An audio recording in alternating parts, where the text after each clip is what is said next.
రామాయ రామభద్రాయ రామచంద్రాయ రఘునాథాయ నాథాయ సీతాయ పతయే నమః.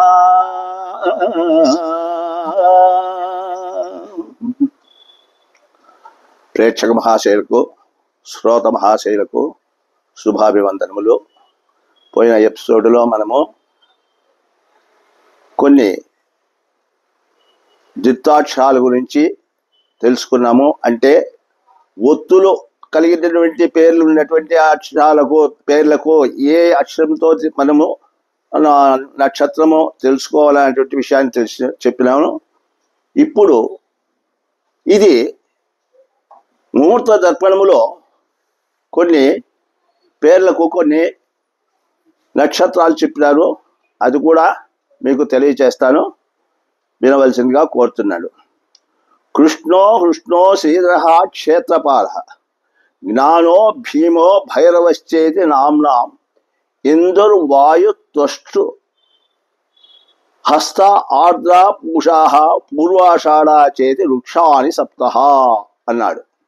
ఇక్కడ మీకు కృష్ణో హృష్ణో శ్రీధర క్షేత్రపాల అనేటువంటి యొక్క వాటికి ఏ విధంగా తీసుకోలే. కృష్ణుడు అనేటువంటి యొక్క పేరు వచ్చినప్పుడు మృగశిర నక్షత్రం 3వ పాదం తీసుకోవాల్సి వస్తుంది.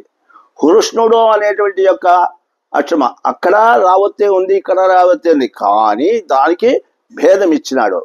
దానివల్ల ఆ హృష్ణుడు అనే దానికి స్వాతి నక్షత్రం 1వ పాదానికి అనువర్తిస్తుందండి. శ్రీధరుడు దీనికి చిత్తా నక్షత్రం 4వ పాదానికి వర్తిస్తుంది. క్షేత్రపాలకుడు అనేదానికి హస్త నక్షత్రం 2వ పాదానికి వర్తిస్తుంది. జ్ఞానుడు అనేదానికి ఆర్ద్ర నక్షత్రం 3వ పాదం వర్తిస్తుంది. భీముడు అనేటువంటి దానికి పుష్యమి నక్షత్రం వర్తిస్తుంది. భైరవుడు అనేటువంటి పేరుకు పూర్వాషాఢ నక్షత్రంగా తెలిపినారు. కాబట్టి ఇవి కూడా మనము గుర్తుంచుకొని చెప్పవలసింది. ఇక్కడికి ఈ ఒత్తులు ఉన్నటువంటి యొక్క పేర్లకు ఈ విధంగా తీసుకోవాలా. మరి 2 పేర్లుగా వస్తూ ఉంటాయి. 2 పేర్లుగా వచ్చినారు. ద్వంద్వనామం ప్రోక్తం ద్వితీయం నామసంగ్రహం అన్నాడు 2వ దాంట్లో. కాబట్టి ద్వంద్వనామాలు అన్నప్పుడు ఇక్కడ ముఖ్యంగా మనకు అందరికీ తెలిసిందే, మనం మామూలుగా వాడుకలో వింటున్నాం. అక్కడ ఆదినారాయణ అన్నప్పుడు అందరు కూడా ఏం చేస్తారంటే ఆ అనేటువంటి అక్షరం ఆయి ఉయ కృతికాని తీసుకుంటారు. కానీ ఆది అనేటువంటిది మొదలు అనేటువంటిది అదొక విశేషం అనమాట. కాబట్టి దాన్ని వదిలేసి నారాయణుడు అనేటువంటి నాని నూనె అనురాధ అనేటువంటి నక్షత్రానికి తీసుకోవాల్సింది. కాబట్టి 2 పేర్లుగా వచ్చిన చోట మనము 2వ పేర్లు తీసుకొని ఆ నక్షత్రం ఆ పేరు ఏది నక్షత్రానికి వస్తుంది అనేది కనుక్కొని చెప్పవలసి వస్తుంది అనమాట. అట్లాంటివి కొన్ని తెలియజేస్తాను.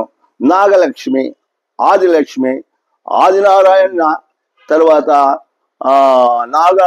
నాగరంగయ్య, తర్వాత వెంకటరమణ, వెంకటనారాయణ, వెంకటరమణ కాదు వెంకటనారాయణ, లక్ష్మీనారాయణ, జానకిరాముడు, ఇటువంటి వాటికి అన్నిటి కూడా 2వ పేరు తీసుకోవాలి. అవన్నీ కూడా ముందు అడ్జెక్టులు అనమాట, అంటే విశేషణాలుగా తెలిపినమాట. కొన్ని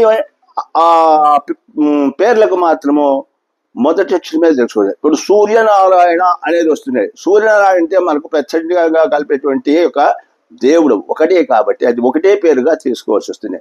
అట్లనే సత్యనారాయణ అనేటువంటిది వస్తుంది. సత్యనారాయణ కూడా మనము ఒకటే పేరు కాదు. అదేవిధంగా వెంకటనారాయణ అన్నప్పుడు నారాయణకి తీసుకుంటాము. వెంకటరమణ అంటే వెంకటరమణ స్వామి అనేటువంటి యొక్క పేరుకు వస్తుంది అనమాట. అది ఒకే పేరుగా వీకే తీసుకోవాల్సి వస్తుంది. వేవో కాకి మృగశిరాన్ని తీసుకుంది.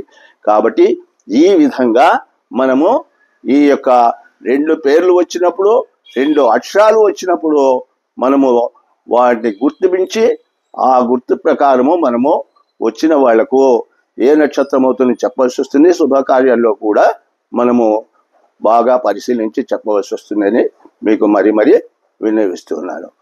స్వస్తి. ఓం స్వస్తి.